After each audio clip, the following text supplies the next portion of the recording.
कई वर्ष पहले पृथ्वी को हिरण्याक्ष की कैद से बचाने के लिए भगवान विष्णु ने वराह अवतार धारण किया और उसका वध कर दिया। हिरण्याक्ष का बड़ा भाई हिरण्यकश्यप अपने भक्तों से, विशेष रूप से भगवान विष्णु से, बदला लेना चाहता था। वह तीनों लोकों, स्वर्ग, पृथ्वी और पाताल लोक का स्वामी बनना चाहता था। भागवत पुराण की एक कथा के अनुसार हिरण्यकश्यप और हिरण्याक्ष भगवान विष्णु के द्वारपाल जय और विजय थे, जो 4 कुमारों के श्राप के परिणामस्वरूप पृथ्वी पर उत्पन्न हुए थे। सत्ययुग में हिरण्यकश्यप और हिरण्याक्ष, जिन्हें सामूहिक रूप से हिरण्य कहा जाता था, दक्ष प्रजापति की पुत्री दिति और ऋषि कश्यप से उत्पन्न हुए थे। वह हिमालय पर गया और कई वर्षों तक कठोर तपस्या करने लगा। भगवान ब्रह्मा उसकी तपस्या से प्रसन्न हुए और उससे वरदान मांगने के लिए कहा। उसने एक ऐसा वरदान मांगा जिससे वह अमर हो जाए। उसने मांगा कि मेरी मृत्यु न तो मनुष्य द्वारा हो, न पशु द्वारा, न शैतान द्वारा, न ही देवता द्वारा। मेरी मृत्यु दिन में हो या रात में, स्टील, पत्थर या लकड़ी से, घर के अंदर हो या बाहर, पृथ्वी पर हो या आकाश में। मुझे पूरे विश्व पर निर्विवाद आधिपत्य प्रदान करें। वरदान के साथ वह बहुत दबंग और अहंकारी हो गया।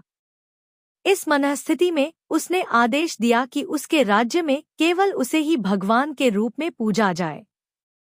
अब वह खुद को अजेय मानता था और आतंक का शासन शुरू कर दिया, पृथ्वी पर सभी को चोट पहुंचाना और मारना और तीनों लोकों पर विजय प्राप्त करना। जब हिरण्यकश्यप इस वरदान को पाने के लिए तपस्या कर रहा था, तब उसकी अनुपस्थिति में इंद्र और अन्य देवताओं ने अवसर का लाभ उठाकर उसके घर पर आक्रमण कर दिया था। भगवान इंद्र ने उसकी पत्नी रानी कयाधु, जो गर्भवती थी, का भी अपहरण कर लिया था। इस समय दिव्य ऋषि नारद ने हिरण्यकश्यप की पत्नी कयाधु और भगवान विष्णु के परम भक्त अजन्मे शिशु की रक्षा के लिए हस्तक्षेप किया।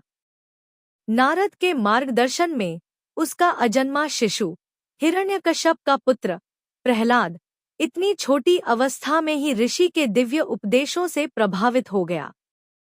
अंततः हिरण्यकश्यप अपने पुत्र की विष्णु, जिन्हें वह अपना प्राणघातक शत्रु मानता है, के प्रति भक्ति से इतना क्रोधित और परेशान हो जाता है कि वह उसे मारने का निर्णय लेता है।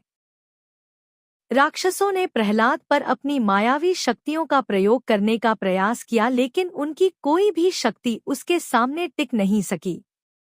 उन्होंने प्रहलाद को भगवान विष्णु के विरुद्ध प्रभावित करने का प्रयास किया, लेकिन असफल रहे और प्रहलाद अभी भी भगवान विष्णु के प्रति पहले की तरह समर्पित था।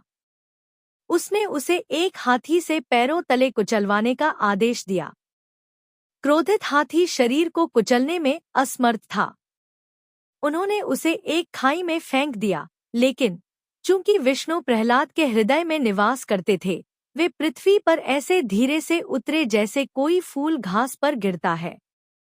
उन्होंने बच्चे पर एक के बाद एक जहर, जलाना, भूखा रखना, कुएं में फेंकना, जादू टोना और अन्य उपाय किए।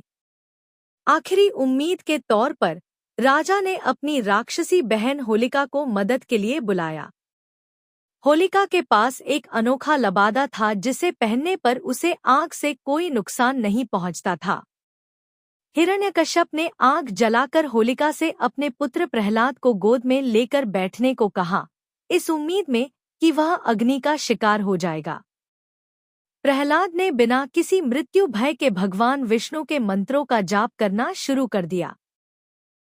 जैसे जैसे आग बढ़ती गई, तेज हवा के झोंके ने लबादे को हिलाना शुरू कर दिया।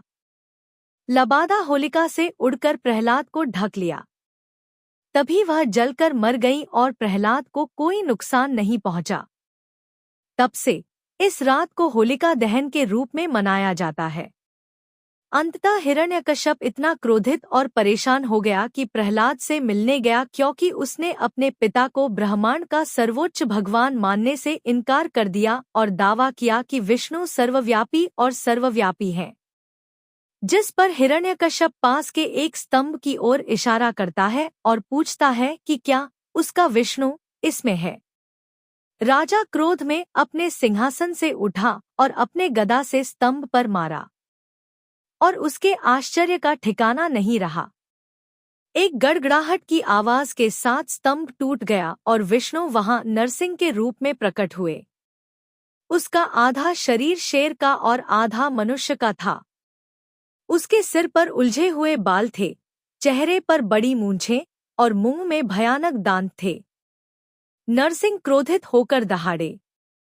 राक्षस राजा हिरण्यकश्यप ने नरसिंह से बचने की पूरी कोशिश की, लेकिन अंत में नरसिंह ने उसे पकड़ लिया और उसे दहलीज की ओर घसीट लिया। वहां उन्होंने हिरण्यकश्यप को जांघों पर रखा और अपने भयानक नाखूनों से उसका पेट फाड़ दिया। हिरण्यकश्यप को मारने के बाद भी कोई भी देवता, भगवान शिव, ब्रह्मा, नरसिंह के क्रोध को शांत करने में सक्षम नहीं थे।